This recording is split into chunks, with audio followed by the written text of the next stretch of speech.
आतंकियों ने पहलगाम में धर्म पूछकर हमारे निर्दोष लोगों को मारा। उसके बाद आपने जो जवाब दिया उसे पूरी दुनिया ने देखा है। उन्होंने यह नहीं सोचा कि आम नागरिकों ने उनका क्या बिगाड़ा है, उन्होंने ऐसा क्या किया है कि उन्हें मार दिया जाए।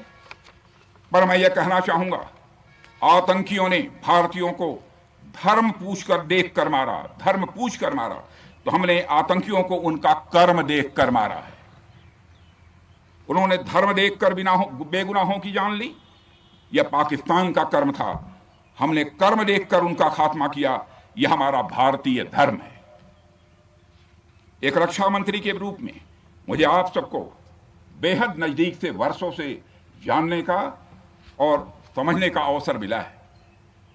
मैं आपके साहस और पराक्रम को तो जानता ही हूं, साथ ही साथ पहलगाम जैसी घटना के प्रति आपके गुस्से को भी मैं अच्छी तरह जानता हूं।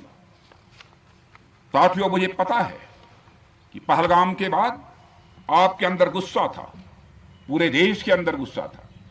मुझे पता है कैसा महसूस होता है जब धमनियों में बह रहा रक्त बेकाबू होने लगे। और मुझे इस बात की खुशी भी है कि आपने अपने गुस्से को सही दिशा देते हुए बड़ी बहादुरी और सूझबूझ के साथ पहलगाम का बदला लिया है। रही बात पाकिस्तान की, तो उसकी बात ही क्या करूं आपसे।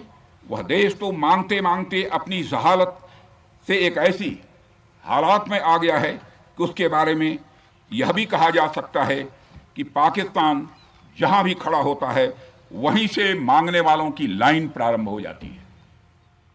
अभी आपने सुना ही होगा कैसे वह फिर एक बार इंटरनेशनल मॉनेटरी फंड IMF के पास कर्ज मांगने गया।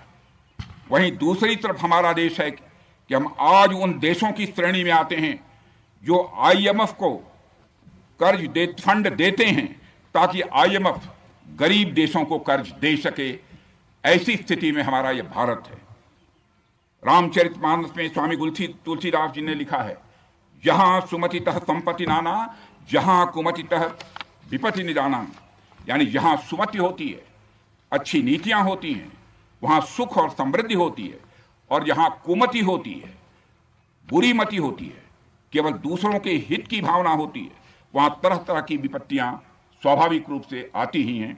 पाकिस्तान जिसका जीता जागता यह उदाहरण है।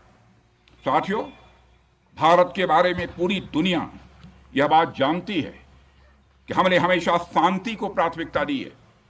हम आमतौर पर युद्ध के समर्थक कभी नहीं रहे, लेकिन स्थितियां जब इतनी विकट हो जाएं, जब देश की संप्रभुता पर आक्रमण होने लगे, तो जवाब देना यह आवश्यक हो जाता है। राष्ट्र कवि रामधारी सिंह दिनकर जी की पंक्तियां आपके सामने रखना चाहूंगा। रुग्ण होना चाहता कोई नहीं, रुग्ण होना चाहता कोई नहीं, रोग लेकिन आ गया जब पास हो तिक्त औषधि, कड़वी औषधि। तिक्त औषधि के सिवा उपचार क्या, शमित होगा वह नहीं मिष्ठान्न से। यानी कोई बीमारी अगर लग जाए तो वह मिठाई से दूर नहीं होती है, उसके लिए कड़वी दवा ही काम करती है। इसलिए आतंकवाद जैसे रोग के लिए भी ऑपरेशन सिंदूर जैसी दवा की बड़ी जरूरत हो गई थी। साथियों, पूरे देश में हमारी सेनाओं को और हमारे सैनिकों को एक सम्मान की दृष्टि से देखा जाता है। एक सशक्त राष्ट्र वही होता है जो अपनी सेनाओं को सम्मान के साथ साथ आधुनिक हथियार और साजो सामान भी दे जिसकी उसे जरूरत है। मुझे गर्व है कि आज प्रधानमंत्री जी के नेतृत्व में सरकार हमारी सेनाओं के लिए यह सब सारा काम कर रही है। हमने यह सुनिश्चित किया है कि हमारी सेनाएं हर परिस्थिति के लिए तैयार रहें। और मैं यहां पर army chief general Upendra Dwivedi ji को भी बधाई देना चाहता हूं, क्योंकि बार बार मेरी चर्चा होती रही है और बार बार मैं यह पूछता हूं कि जो भी आवश्यकताएं हैं उन आवश्यकताओं को पूरा करने के लिए हम पूरी तरह से तैयार हैं। और इसलिए इसके लिए हम वर्ल्ड क्लास बेहतरीन गुणवत्ता वाले साजो सामान अपनी सेनाओं को देने की कोशिश कर रहे हैं। आज आधुनिक राइफल्स, मिसाइल डिफेंस शील्ड और ड्रोन्स जैसी नई पीढ़ी के कई इक्विपमेंट को तेजी से भारत में ही बनाया जा रहा है। साथियों, इसके अलावा सीमावर्ती इलाकों में हमने जो काम किया है वो आप सब देख रहे होंगे। आज एलएसी और यलोसी पर भी कनेक्टिविटी है, वैसी पहले शायद कभी नहीं थी। हमने हर स्तर पर यह दिखाया है कि हमारी सरकार केवल युद्ध भूमि पर ही नहीं बल्कि व्यक्तिगत रूप से और पारिवारिक रूप के साथ अपने सेना के जवानों के साथ खड़ी है। साथियों, अंत में एक बार फिर आप सभी को आपके शौर्य और पराक्रम के लिए हृदय से हार्दिक बधाई देता हूं।